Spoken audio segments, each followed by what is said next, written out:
Merci beaucoup, Saveria.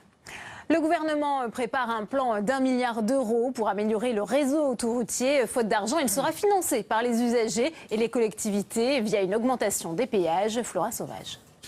Faire payer les automobilistes plutôt que les sociétés d'autoroutes. L'exécutif a prévu 1 milliard d'euros de travaux d'ici à 2019 pour améliorer le réseau autoroutier. Le secrétaire d'État au transport, Alain Vidalis, a détaillé son plan de financement. Il passe par une augmentation des péages de 0,3 à 0,4% par an entre 2018 et 2020 et par une participation des collectivités. Une hausse inacceptable aux yeux du président du MODEM. Le gouvernement allonge en catimini la concession et il augmente les tarifs autoroutiers. Et donc, vous voyez bien qu'il y a dans tout cela quelque chose qui est une spoliation de ce que devrait être le bien de tous les citoyens, parce que tout cela, c'est les Français qui l'ont payé. De son côté, le président socialiste de l'Assemblée nationale approuve cette nouvelle hausse des péages. C'est une bonne décision de ponctionner les utilisateurs. Que l'ensemble des ménages soient aussi contribuables à ce genre de grands projets, autant ponctionner les utilisateurs. Mais à quelques mois des échéances électorales, l'augmentation des tarifs des péages risque d'être impopulaire auprès des automobilistes. Alors que Ségolène Royal avait assuré il y a 1 an et demi qu'il n'y aurait pas d'autre hausse pour les usagers.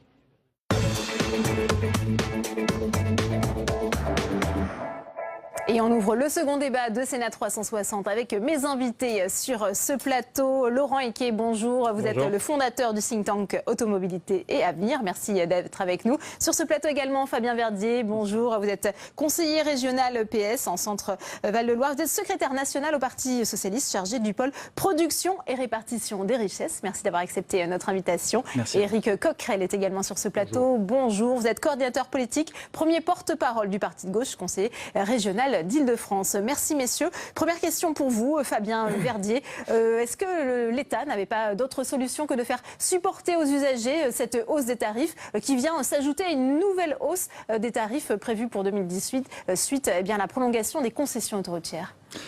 En tout cas, comme l'a dit notre secrétaire d'État Alain Vidalis, la volonté c'est d'avancer vite, d'investir 1 milliard d'euros pour créer 5000 emplois. 5000 emplois en France aujourd'hui pour dynamiser l'activité.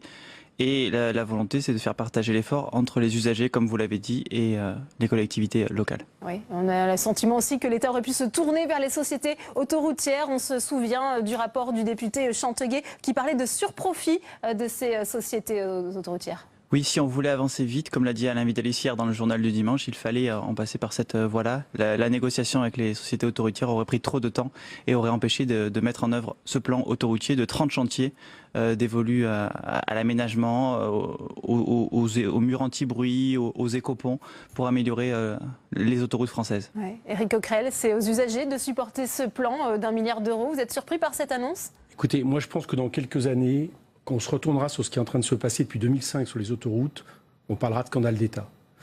J'aurais rappelé certaines choses. D'abord, on a contourné la Constitution qui prévoit que quand il y a un monopole, c'est la propriété de l'État et non pas du privé. La deuxième chose, c'est une très mauvaise affaire qui a été faite en 2005. Tout le monde s'accorde à le dire. 14,8 milliards vendus des autoroutes aux entreprises privées, soit 2 ans de recettes. Même la Cour des comptes estime qu'on l'a baissé de 10 milliards. La troisième chose, c'est que ça invite le gouvernement, une fois de plus, à revenir sur ses promesses. Fin 2014, au moment où il y avait les premières discussions, le gouvernement nous assure qu'il n'y aura pas d'augmentation. Ils disent que c'est inconcevable. Quatrièmement, culture du secret. Je fais remarquer que nous ne connaissons pas le contrat, aujourd'hui, le contenu du contrat qui a été prolongé avec les autoroutes. Raymond Avrillier, un écologiste, a porté plainte et l'État, qui est obligé de le délivrer, a fait appel à la Cour de cassation. Et enfin, et c'est un autre point de vue, c'est quand même un conflit d'intérêts extraordinaire. On a vendu des autoroutes à des entreprises du BTP qui font elles-mêmes les travaux. Au point qu'Olivier Faure, un socialiste, président de la commission de l'Assemblée, qui, fin 2014, justement, avait dénoncé le scandale qui était cette privatisation, explique impossible de savoir vraiment ce qui est facturé correspond à la réalité. Autrement dit, derrière ça, il y a tout un ensemble de problèmes. Et la mauvaise affaire, c'est pour les usagers qui sont en train de payer la rente des autoroutes, 20% de bénéfices quand vous payez 100 euros de péage. C'est pour l'environnement et l'écologie, parce que ce n'est pas les entreprises privées qui vont s'occuper d'aménagement du territoire. Et je vous rappelle qu'un poids lourd, de 40 tonnes paye seulement 3 fois plus cher l'autoroute, alors qu'il pèse 30 fois plus qu'une véhicule de monsieur tout le monde. Donc alors, tout ça est avant de donner la parole et une à chose Fabien absolument Verdier, incroyable. On va écouter la réaction de Laurent Equet. Là aussi, vous avez été surpris par cette annonce de faire supporter ce coût d'1 milliard d'euros aux usagers? Non, pas surpris, parce que le président de la République l'avait annoncé dans le creux de l'été. Il avait dit qu'effectivement, il prévoyait un plan de relance autoroutier avec un allongement des concessions. Donc force est de constater que cette voie n'a pas été choisie. Vous avez dit effectivement pour avancer le plus rapidement possible. Mais pourquoi faire? Alors cette voie n'a pas été choisie tout simplement parce que la procédure était trop longue. Il fallait effectivement demander l'avis de la Commission européenne. Cette Commission européenne aurait peut-être effectivement un peu traîné des pieds parce qu'elle a déjà traîné des pieds. Les parlementaires français aussi auraient pu être consultés sur le plan de relance qui a été signé en 2015. Et effectivement, les parlementaires aussi auraient pu s'interroger. Donc on a beaucoup de questions. Pourquoi avoir effectivement relancé ce nouveau plan de relance alors que le nouveau est à peine commencé, sur lequel d'ailleurs nous avons déposé beaucoup de recours contre les augmentations et les répercussions de la taxe domaniale, on en parlera peut-être tout à l'heure. Et effectivement, vous avez dit tout à l'heure un certain nombre de choses qui sont vraies, mais vous avez parlé de beaucoup de points parce que ce dossier est extrêmement complexe et manque de transparence. Voilà. Points. Je crois qu'aujourd'hui, la question est de se poser effectivement, s'il y a aménagement, pourquoi pas, mais l'article 9 des contrats prévoit que ces aménagements n'ont pas à être compensés s'ils ne mettent pas gravement en péril l'état des concessions. Et force est de constater qu'avec 1,5 milliard de bénéfices qui va encore augmenter vu que les tarifs augmente, mais surtout vu que le trafic autoroutier augmente, eh bien là on s'interroge sur le pourquoi effectivement le gouvernement a choisi cette solution. Et je voudrais qu'on parle, comme mon voisin a parlé, sur le protocole d'accord. Oui. Pas sur les contrats, mais sur le protocole d'accord. Sur le manque de transparence, que pouvez-vous répondre à Éric Coquerel et à Laurent Equet, Fabien Verdier? Il a répondu. D'abord, le président de la République avait annoncé ce plan d'1 milliard d'euros pour ces 30 opérations routières. Ensuite, ça aurait pris trop de temps si on était passé par les concessions autoroutières. Je rappelle que le calendrier d'Alain Vidali, c'est très clair. Les circulaires adressés aux préfets sont déposés dès aujourd'hui. Jusqu'au 30 septembre, négociations avec les collectivités locales. Et les conventions, les signatures de protocoles sont prévues. Est-ce qu'il y a un manque de transparence dans les contrats? Est-ce qu'il y a un risque bien de voir les opérateurs, on parlait de Vinci, gérer finalement eux-mêmes des travaux avec ce risque de conflit d'intérêts? Après, il faut quand même raison garder. L'augmentation sera de 0,3% à 0,4% par an. C'est-à-dire quelqu'un qui paye aujourd'hui 100 euros d'autoroute, demain, au lieu d'en payer 100 euros, il en payera 100 euros et 30 centimes. Pas les investissements. On peut entendre votre remarque et votre commentaire, bien entendu, mais voilà, on ne passe pas de 100 euros à 120 euros. C'est pas une augmentation. C'est pas un commentaire, juste un point. C'est que là où le bas baisse en plus, c'est qu'au moment où ont été faits ces contrats, ils sont léonins. Pourquoi? Parce qu'il est prévu que tout investissement sur les autoroutes, tout entretien, se fait sur l'augmentation des tarifs et non pas sur les bénéfices. Donc, en réalité, ces entreprises font des bénéfices de manière incroyable. Il y avait un article il y a quelques temps du Figaro qui expliquait que Vinci et Eiffage voient leur cours exploser grâce à ces 30, puisqu'elle est assurée de monopole. Voilà. P2R, 24% sur les 6 premiers mois. Voilà, 24%, dont la moitié qui sont versés en dividendes. D'accord, donc ils sont bon. Et en plus de ça, si les moindres investissements sont payés par les automobilistes. Donc, ce que nous payons, l'augmentation des péages dont monsieur parle, eh bien, va directement dans les poches des actionnaires. Enfin, cette histoire est absolument abracadabrante. Oui, quand vous dites c'est une augmentation relative, ça va être une augmentation de trop, parce qu'il faut savoir qu'on a plusieurs augmentations. Quand vous dites tout le monde avait prévu ou dit que ça n'allait pas augmenter, c'est faux, parce que les clauses des contrats prévoient une augmentation annuelle.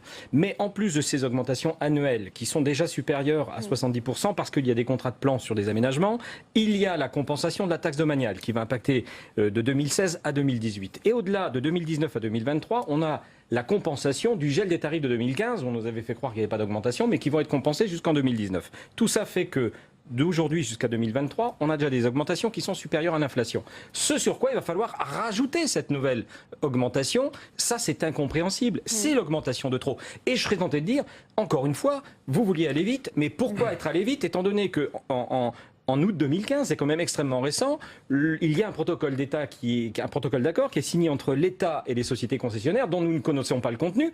Pourquoi avoir prévu simplement un nouveau plan de relance alors que celui-ci est à peine commencé? Pourquoi ne pas avoir tout négocié dans la même phase? Ça, c'est incompréhensible. D'autant qu'on sait qu'en cette période d'élection, cette période électorale, c'est extrêmement impopulaire comme mesure.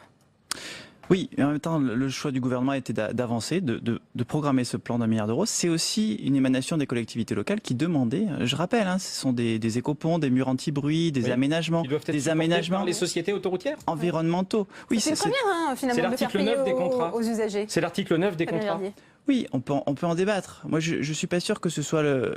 On pourrait peut-être ouvrir un sujet plus largement sur les profits des Ouvrons un sociétés. sujet sur la nationalisation, si vous voulez. Parce que Moi, oui, alors, Peut-être c'est pas un sujet qu'on pourrait aborder, parce que laissez-moi ça finir. rapporterait à l'État, je vous fais Éric remarquer Coquerel, la aujourd'hui. réponse de Fabien Verdier sur Encore une fois, si on veut aller vite, si les travaux, on veut les faire démarrer fin 2017 pour aménager sur 2-3 ans, faire ces 30 aménagements autoroutiers de l'ordre d'1 milliard d'euros, qui, je rappelle, vont créer 5000 emplois, comme le plan 2015 qui a créé plusieurs milliers d'emplois, à peu près 8200 Le emplois personnel des par an. autoroutes diminue depuis des années. Oui, Et vous mais le sans savez. ces plans, il diminuera encore D'accord. plus. Avec Non, ces non, plans, non. ça maintient un Non. niveau d'emploi où ça Ça, crée c'est ce qu'on une raconte. dynamique. Écoutez, fin en termes d'emploi. 2014, ce qui est incompréhensible, Coquerel. fin 2014, on entend le gouvernement qui dit oui, là vraiment, cet accord, ça va pas, etc. On entend, je l'ai répété tout à l'heure, vos confrères socialistes à l'Assemblée nationale, la Cour des comptes, l'autorité de la concurrence, et hop, on renégocie encore pire que les autres années.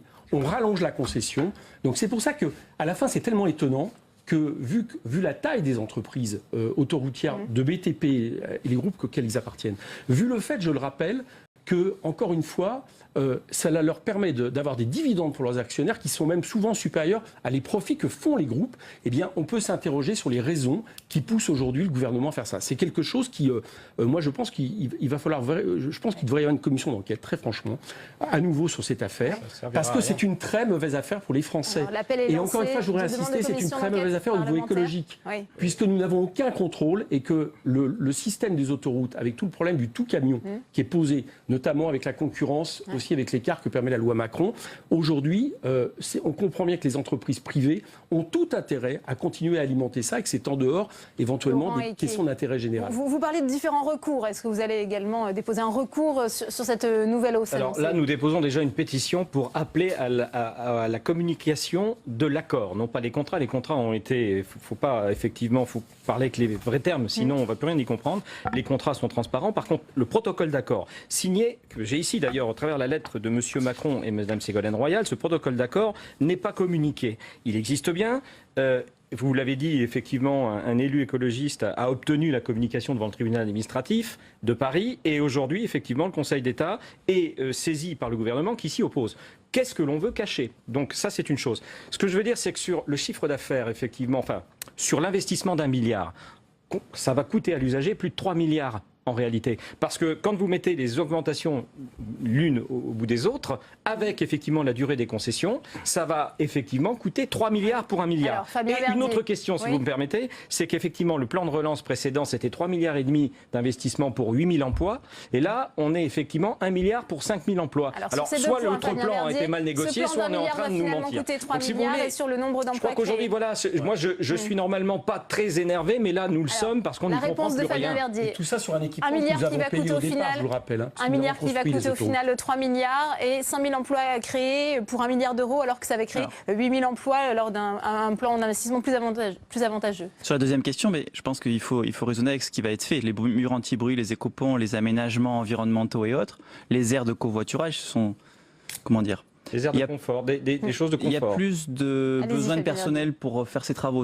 Donc c'est pour ça qu'il y aura plutôt 5 000 emplois avec 1 milliard dépensé. Et il faut insister là-dessus, il y a une dimension économique, il y a une dimension d'investissement, de relance de l'activité, en lien avec les demandes des collectivités locales qui émanent de nos territoires. Donc c'est pour ça que le gouvernement a fait ce choix. J'entends votre question qui revient de manière récurrente, mais encore une fois, si on voulait aller vite, si on veut que les travaux démarrent fin 2017, il fallait en passer par cette voie-là. Vous êtes Et d'accord que c'est attendez, une monsieur prolongation Coquerel. sans Monsieur arrêt Coquerel. insupportable. Attendez. Vinci a Laissez fait, attendez, laissez répondre Vinci a Fabien fait Verdier aussi, neuf- qu'on n'a pas- je laisse. Ouais, Mais on n'a Vinci, pas beaucoup toi qui entendu. réponds à cette question, Vinci a fait 9 depuis 2005. Je prends Vinci, mais ça pourrait être la même chose avec Eiffage. 9 milliards nets de bénéfices sur cette affaire. Donc il y avait largement de quoi payer Fabien le milliard Verdier, dont vous parlez allez-y. pour que ça soit à nouveau nous, qui soyons la collectivité, qui soyons obligés de le payer. Monsieur Coquerel, on est dans un état de droit. Si on avait fait cette processus, à mon avis, on commençait les travaux bien plus tard. Donc c'est pour ça c'est ce qu'Alain Vidalis a encore souligné hier dans le journal du dimanche. Donc encore une fois, le choix a été fait de consolider ça. La hausse, j'entends la hausse, elle existe. Mais comme l'a dit Claude Barthelone, elle est portée par les usagers. Faut-il la faire porter par tous les Français? Non. On a fait, le gouvernement a fait On ce va la choix. faire porter par les entreprises Oui, qui font on a des bénéfices. compris votre thèse. Vous êtes d'accord avec ça ou pas?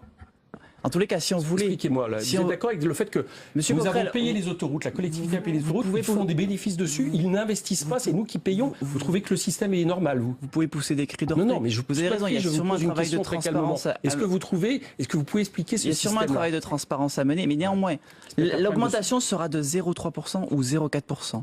Elle sera contrôlée, comme l'a dit Alain Vidaliste, par l'ARAFER, une autorité indépendante, qui est importante. Oui, mais c'est une autorité administrative indépendante. Le ministère des Transports, donc l'ARAFER, c'est sorti du chapeau du magicien en disant on a fait quelque chose, on a simplement... Vous n'avez pas confiance en non, l'indépendance mais de le cette président de autorité, l'ARAFER l'avait dit, au départ, l'ARAFER existait, mais comment il n'avait pas les compétences pour faire aussi bien qu'un ministère qui était effectivement doté d'un certain nombre de personnes. Et on a transféré des gens du ministère des Routes vers l'ARAFER. Mais c'est pas le problème, l'ARAFER va étudier les contrats existants.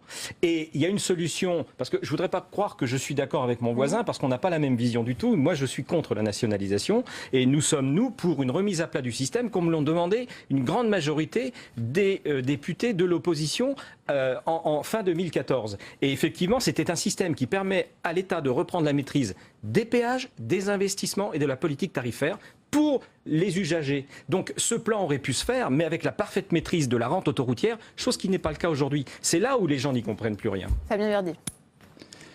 Oui, on entend vos remarques et vos critiques, mais encore une fois, l'ARAFER, c'est une autorité indépendante.